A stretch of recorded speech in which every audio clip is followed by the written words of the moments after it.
Hello everyone, and welcome back to another episode of Intelligent Design. I'm your host, Dan Felder, and today we're playing level 4 of Castlevania. So, who's already noticed that the game has changed one of its rules? And I'll talk about in a second. It's actually fulfilled an escalation that we're going to be seeing throughout the rest of the game.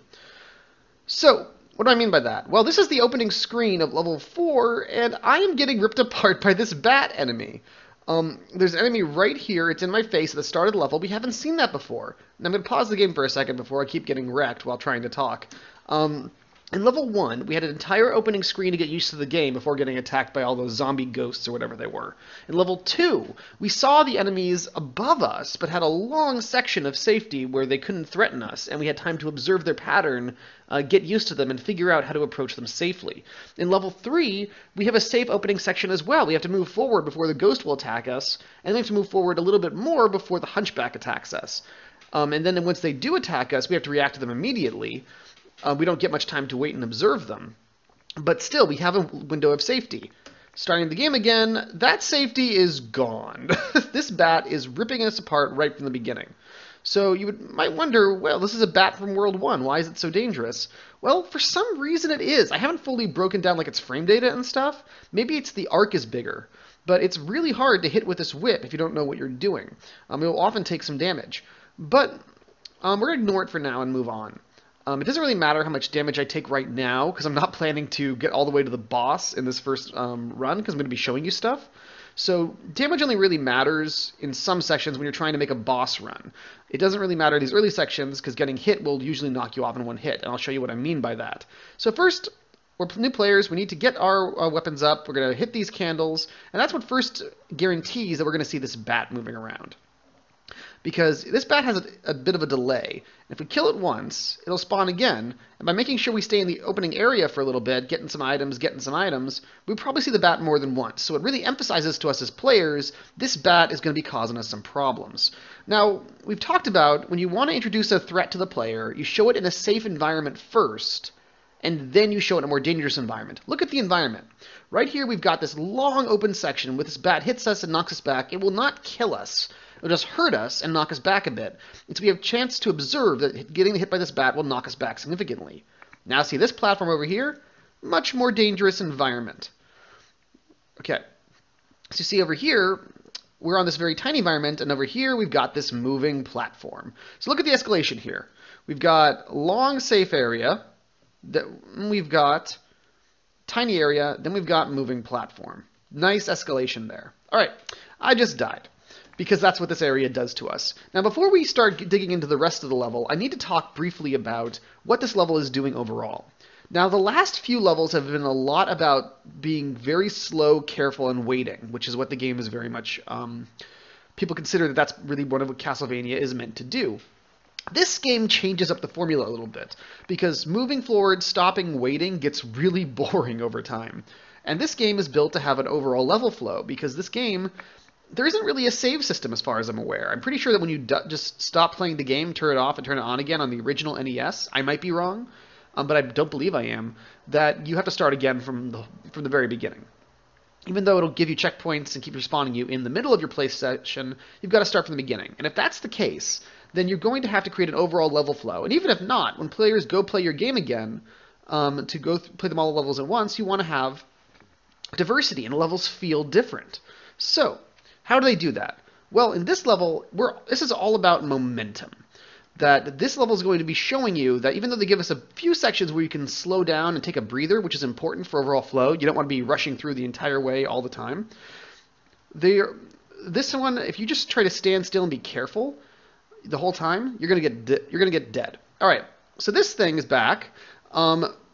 Right away, we're given a bit of a chance to see it in action before we encounter it. We don't jump on this and then have it blow up in our face. We see it fly up and say, okay, we're going to have to worry about this thing.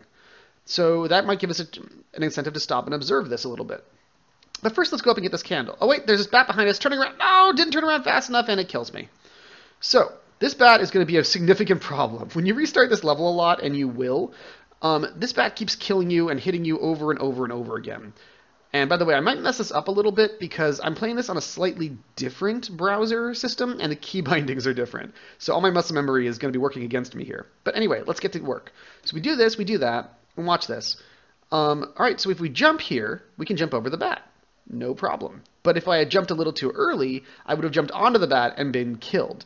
What they do with the spawn timer is very clever because if you often see this thing coming, and if the bat's not on screen yet, see right there? If I had jumped onto the platform, the bat would have hit me and knocked me off. It looked completely safe. Roll the video back. Look at how safe that looked. But the bat was spawning there to trick me. So often things will look safe and you will jump and you will die. Even looking before you leap, the stage will start killing you. But the thing is, if I hit the bat, kill it, the bat only respawns once every little while. Now it's safe. Now it's safe. And I'm going to show you a bit of a trick. This section will really get you if you're not careful on that opening. Standing there and just waiting for the opportunity where the bat's dead and the thing's there. But there's a bit of a way you can get around the platform, even having to use the platform. Well, no, you have to use the platform, but get around having to worry about the gap between the platform schedule and the bat itself. See, watch, I'm going to be looking at this way for a bit. That actually was a window that I could have gone in, but I'm just going to look at this way, force the bat to spawn from the side. Now I jump over, turn around, kill the bat. Super easy. When I mentioned in a previous video that we'd be using that ability to control where the enemies spawn from in order to get past these areas cleanly, that's the safe place. And if you notice, in the opening of the section, I'm going to kill myself now to show you again very briefly, because this is super, super important. They give us these candles both in front of us and behind us. They start by having the bat come from here. We're going to go forward, kill the bat, whoop, or get hit by it. Key bindings. Turn around, get this, get that. Now pick that up. And so what happens is here, by making us turn around a lot, I'm not sure what happened there, but they actually emphasize, let's try this one more time with the spawning, because I've seen this happen a million times. Go forward, hit this, pick that up, now we turn around and get this, now we come and get this, yep, and see the bat's behind us. So what they do is by having the candle spaced this way, they force you to turn around and make you walk back and forth on this platform a little bit. It gives you a bit of more time to get a feeling for the bat spawning, both the fact that it spawns facing you, which gives you a bit of an information about how to control the spawn point here. So we do that, now we jump, turn around, and hit that. Now I actually didn't even discover that trick until I was trying to record these, I was trying to practice for these recordings. All right, so now we're really introduced to these enemies for the first time again, even though there was guys in the middle of the water here. And again, we're in this big, open, safe environment. We just did this big area, tiny area, moving platform, and now we're being introduced to these enemies again. In the big safe area. And later you'll quickly see they're going to combine the bats and these guys at the same time. And again, they're really not much of a deal. You get up, you stand still, you hit them, not a big problem. But what happens here is they start chasing me. See, I go over here, this guy spawns, and he forces me to move forward. If I want, even if I turn around. Now there's a bat here. Got to worry about that. And see, now we're dealing with the bat and these guys. So and now there's a bat there. Hit that. Get the holy, whoops, missed the holy water. This is the first level where the holy water is absurdly good against the boss and drops at the opening. It's not strictly true. The last level, the holy water is a insta-kill against the boss as well. Well, not instant kill, but super, super good against him. But the problem is that there's, of course, that other technique you can exploit to kill him super easily. Here's the first level where it really starts to matter. And again, they put the holy water right there at the beginning. It's nowhere else in the level, and you have to carry it all the way to the end without any other checkpoints to get to him. But you see what happened here was I moved along that really fast. I was forced along into this little area. That I'm climbing up these stairs, there's guys chasing me, there's bats, and I'm being pushed into this direction. And again, we have the bat, and we have the moving platform. So, this is going to be a bit tricky. So I'm going to wait here, turn around, see if I can control the bat spawn point. There we go, jump here, no problem, no problem. Wait, what just happened? I was on the platform, I moved over here, then my head hit this thing, and I was pushed off. I was pushed off. I need to duck there. Now, a lot of people watching this for the first time will probably not have realized that I absolutely had to duck there, because as we'll show you as I get back there, the level geometry is really deceptive, and it's absolutely evil. You see, what they do here is there's a very tricky thing that level geometry does. It does this mean thing where if they had been in a solid block at head level, like halfway through my torso, it would have been very clear that I'm going to have to duck to get past it. Now, if there had been nothing there, obviously, I wouldn't, if there was like an invisible wall pushing me off, that would be absurd and stupid. So what happens is what they did suggested it in a way that it tricked me into dying the first time. By the way, I decided not to get the holy water there because I'm not actually going to use it against the boss. I'm going to beat it in a slightly more interesting way to show you the way they sort of intend you to beat him if you don't do the holy water run. But you'll see here is you can imagine me standing there and that, missing my head.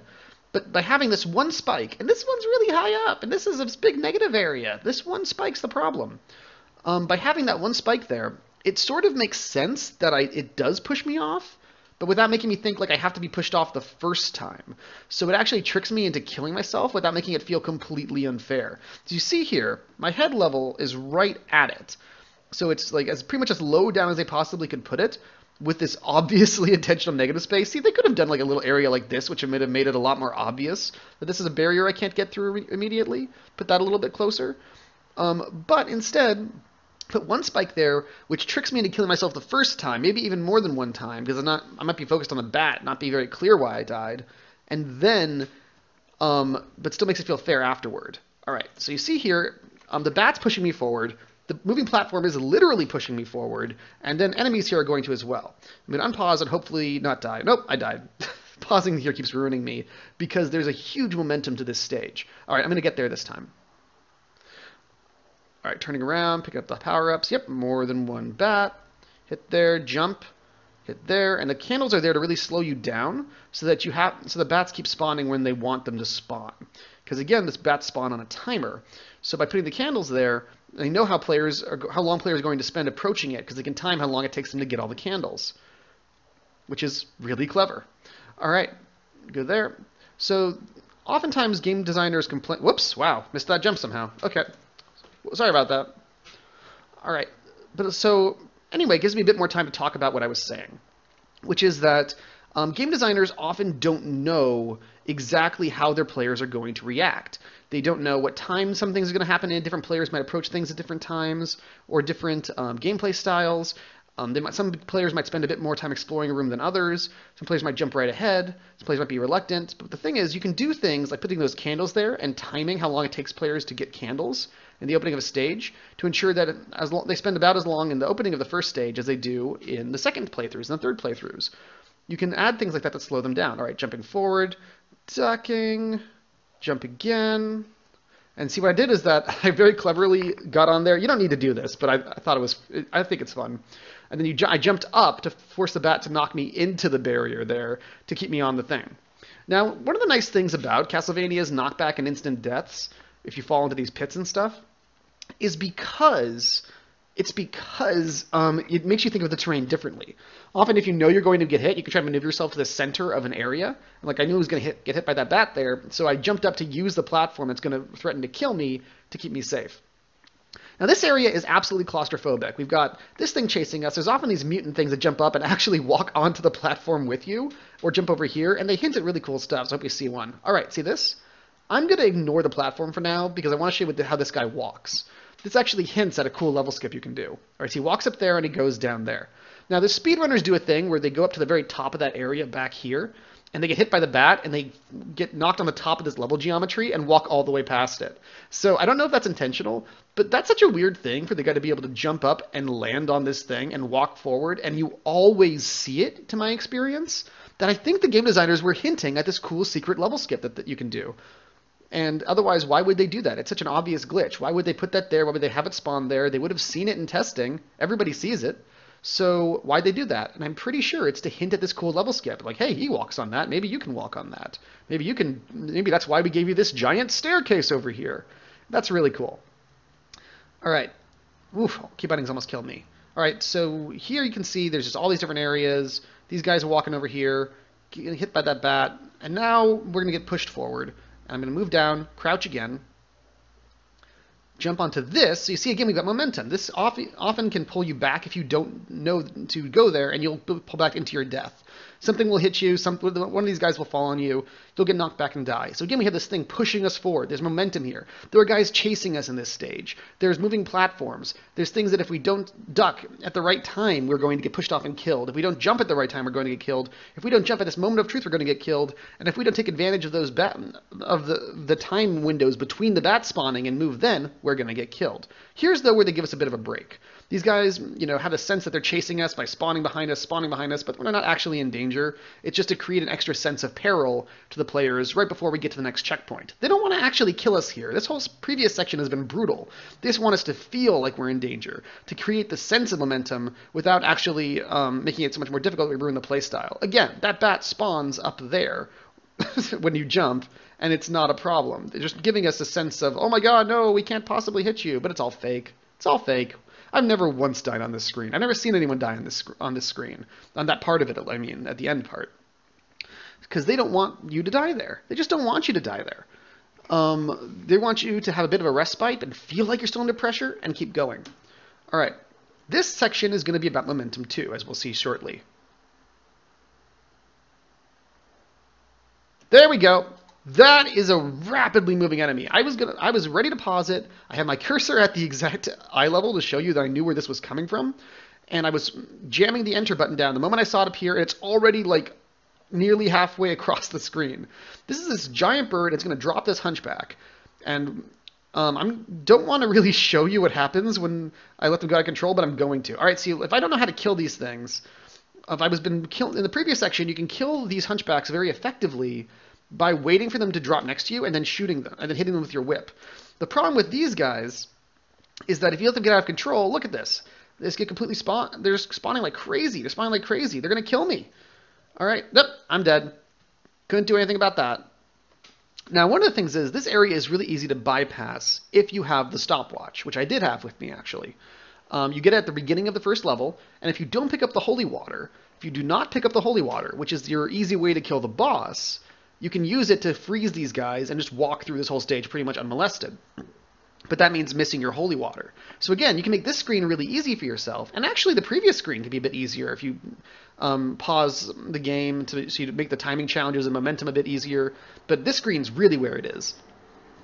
But if you make this screen easier for yourself, the boss is going to be harder. And if you make this screen harder for yourself, the boss is going to be easier. That's one of the really clever things this game does, and it starts becoming obvious now. There are certain item combinations you can use that are I like to call routes. That beating a certain level with a certain item, sorry, I'm keeping the game paused just because I don't want to run out of time. But beating a certain level with a certain item is very different than other ones, because some items you can pick up later in the levels, and so some items which are usually pretty bad against the boss will spawn very late in the level, but will give you the benefit of giving you the ability to go through the earlier sections of the game with whatever item is good for those sections, and let you use the advantage of checkpoints, because your checkpoint is spawning really next to the boss. You'll see that I spawned back here when I died, which means I don't have access to the holy water or the stopwatch anymore. So if I want to beat the boss with the holy water, I've got to beat the entire level in one run, because the checkpoints don't help me. I need to start at the beginning of the level again. So often, if you want a really easy boss fight, you've got to beat the entire level. The entire level becomes your boss. All right, now I'm going to show you how to get through this, and again, it involves momentum. Cannot stop and wait with these guys. Cannot stop and wait for them to kill them, and the developers know this. They know that's how you beat their earlier stages. They want you moving forward, and having momentum. Getting your timing right. All right, now there's going to interest two to us. Slow down a little bit to deal with them. There we go. Because again, what happens is the solution to this is obviously run forward, hit when they drop. But that doesn't work if there's two of them. So once you've proven that you're able to solve the first part, that's too easy of a puzzle. So what they do is introduce a little bit of a complication. Oh, you thought running forward and hitting was the right answer. If you try to keep running forward, that guy will drop and he'll overtake you and he'll start ripping you apart and you'll die. Or at least take a bunch of damage. So what I'm doing here is I'm stopping a little bit to slow down, deal with a threat, and then start running again. So that's, again, how you beat the section. Not even taking damage. All right, what is that? We've got some sort of skeletal dragon appearing out of the wall. That is big. Is this the boss? Is this the boss? So you see this spawning right here. I mean, you don't assume it's the boss. It's really early in the level, but you've heard this level is short, maybe. Anyway, so this feels epic. Watch this. It comes out, it goes down, and it's roaring, but it's attached to the wall.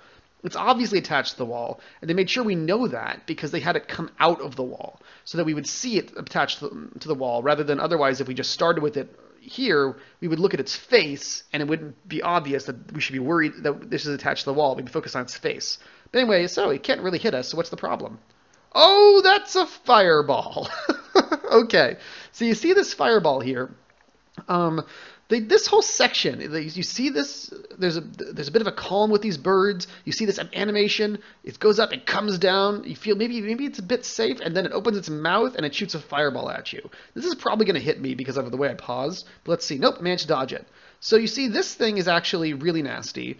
It makes you feel like you're supposed to be dodging, because that fireball we've seen before. We know how we do that. We jump over them, right? We jump over them. The problem is it often shoots them at angles. You see, it'll go down, you jump over, shoots up. So, slightly different problem. Now, if they just given us the exact same pillars as before, but had them act differently and shoot at angles without looking different, that would be wrong. That would be bad. This thing has a very similar head to those, a sort of monstrous head. But it's clearly a different monster. And we animated up and then animated down, so we could show us that it has the ability to move. So this is very fair. Difficult, but fair. Actually, it's not so difficult. Even with a downgraded whip. I'm gonna take a bit of damage, because again, my whip's downgraded. But, oh, it died. Yeah, it's dead.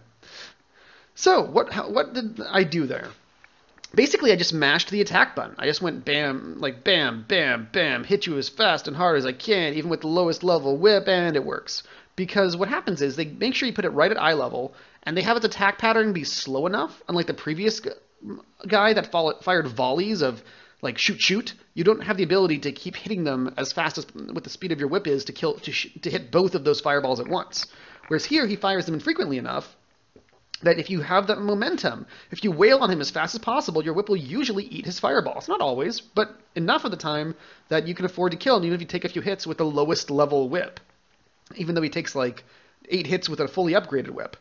So, again, momentum. You smash that button, you smash that button, you smash that button. You run through this level, you jump over, get the moving platforms, hit the next section, go over here, run away, run through the birds, just kill them the hunchbacks when they drop, but keep moving, keep moving, keep moving. Then we've got a big thing here, hit it as fast as you can, and now go through the door.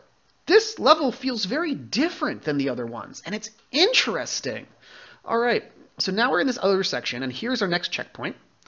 Gonna drop that. All right, get a bit of a whip upgrade, get some candles. So again, this whole previous section has nothing in it for you to really get besides drops off the monkeys and stuff. I keep calling them monkeys because they feel like monkeys, but they're hunchbacks. And so often people will die there, spawn there, like we just did, and now we're running through. So they're giving us a bit of a pause to slow down and pick up all these weapons. Now you'll notice they do that. They give us a bit of a pause in the opening of this level. They give us a bit of a pause in the second section where you're not really under fire or in danger from those jumping and water mutant things. Then they give us a bit of a pause at the end of the level where it might feel dangerous, but once you're off the water even and there's only one bat you're dealing with, and there's all these different ways to avoid it by going up and down on things and different candles, we get to slow down, take a breath. Then then at the start of the next section, it's a bit empty as well. Then we kill the guy, we can take a breather, come in here, start refilling. But the level has more plans for us. All right, pick up that. And there's another one. A lot of people will barely beat the first one and be like, oh my god, this is completely unfair. But there's something interesting about him. But it doesn't matter. We know the secret. We just mash attack button. That did not work. Why did that not work? Well, he's attached to this section of the floor. Now up here, his head was always at the eye level with us, or higher. Here, it can go below the floor. He can shoot under our whip arc. So just trying to faithfully mash the attack button at eye level doesn't really work that well. Nope, and we're dead. So I let him kill us because I knew I would respawn right here. And so what happens is he's a different height. So we need to adjust our height. He's lower than the first one. So what do we do naturally? We lower ourselves as well. So again, they don't bother by having the same enemy 1,000 times in a row. Once you've demonstrated you know how to beat the first enemy, they use the second enemy in a different way. And that is something I wish more game designers would do. All right. Whoops. Whoa, I'm starting to frame a bit. That was not what's supposed to happen. Okay, I'm getting destroyed. All right, so what happens here is you want to get the right level geometry. Okay, I'm going to have to just die. I don't know what happened, but there was like lag the moment I went in to approach him. All right, let's try this again. Oh, and I had my fingers on the wrong buttons. That explains it. God, that is very funny. All right, so we go here, and what's nice thing about these sections right here, these tiles, is they allow me to figure out where I want to stand. So I'm going to just start. All right, take a bit of damage. That's actually okay, because there's actually a health pickup I know about here. All right, killed him with one hit, not a problem because bam, health pickup. Get 2 health refills right there. So you can afford to take a bit of damage there. All right, go for that. And now we got one more at another different height, as you'll see. Get a bunch of power-ups. So what's nice here is they give you only one power-up to fight the first one, then they give you health pickup, and then they give you the full whip only over here. So that means your spacing is different. Because if you die here, you're going to end up fighting the same guys 2 in a row. And that's annoying, and they take a lot of hits. And these guys know that you should not repeat the same enemy twice in a action puzzle game. Because doing the same solution, exactly the same solution, if it takes too long, when it only takes like 2 seconds, that's fine. But these guys take a bit of more time. What they do to do that is they make the spacing different. The first guy you have to beat with your only second stage whip, which is shorter. Then the last guy you beat with your third stage whip, which is longer. So the spacing between these two enemies is, even though the strategy is the same, is a bit different. So there we go. This should be the right spacing. Yep, there we go. And, oh, nasty. Not doing well with the RNG today. All right, take him out. We have taken a hit, which is sad because now we're at the boss. All right, I do not have the holy water. I do not have a double shot. I am going to have to beat this guy as honestly as possible. And I have intentionally chosen, though, to fight him with the sword at the end, the throwing knife or whatever this is, because this is like actually a nice boss fight if you fight him honestly. I'm going to die here, though, and get a game over screen, so we're going to start from the beginning again, but it's going to be really fast-paced. Just to show you what fighting normally is like. All right, we go in, and immediately we want to start attacking him. He's a Frankenstein monster with like a hunchback on his head. So we start wailing on him, no problem, right? Oh, knocked us back. But let me just kill the hunchback first. Oh, the ship's shooting fireballs. That's a problem. Let me kill him first, though, because that way if I kill the little enemy first, I'll have no problems with the bigger enemy. So let me go. All right, hitting him. All right, I got him. Wait. He's not dying. Is he part of the boss? Okay. That's a problem. So wait, if I hit him, do I do damage to the boss? No, it doesn't seem like I do. The only time I'm dealing damage is when I'm hitting the Frankenstein monster as well. And now I have a game over screen. Fantastic. So that's how the opening interaction with that hunchback works. Quickly your focus is on Frankenstein, but Hunchback starts jumping everywhere. I believe he's supposed to be Igor from like Frankenstein, like Frankenstein's assistant.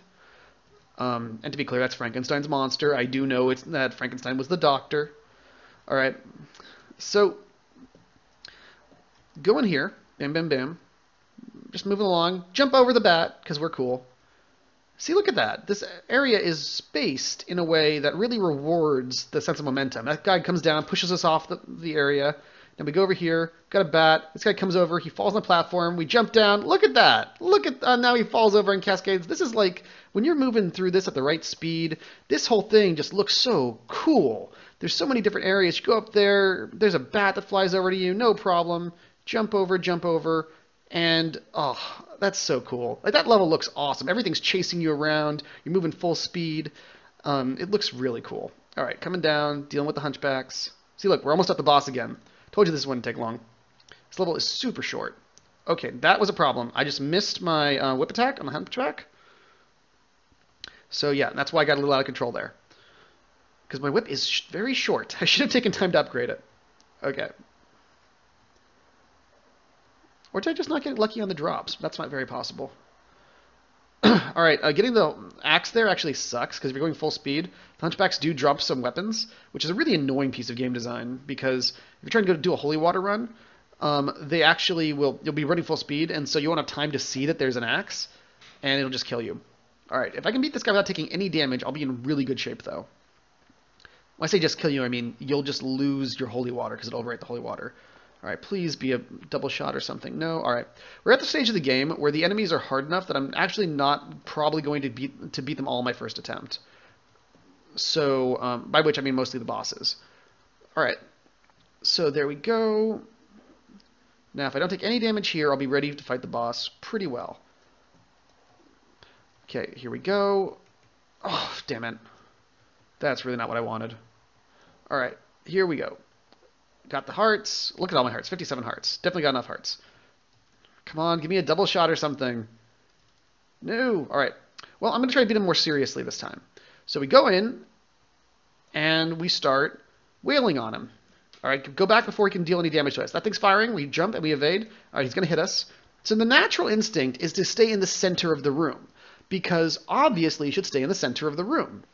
When you stay in the center of the room, the enemies are, you have the maximum options to escape. You can move backwards, you can move forwards, and you don't get pinned. The last place you want to go is into a corner where these things can kill you.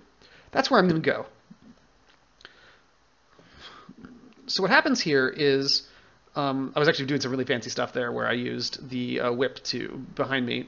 So what happens here is this guy jumps and his pathing means he occasionally falls in there, but mostly just bounces around the room. So I can stand here firing my sword pretty safely at this guy as long as I dodge his fireballs. Now, I took a bunch of damage there because, again, my fingers slipped off the right keys.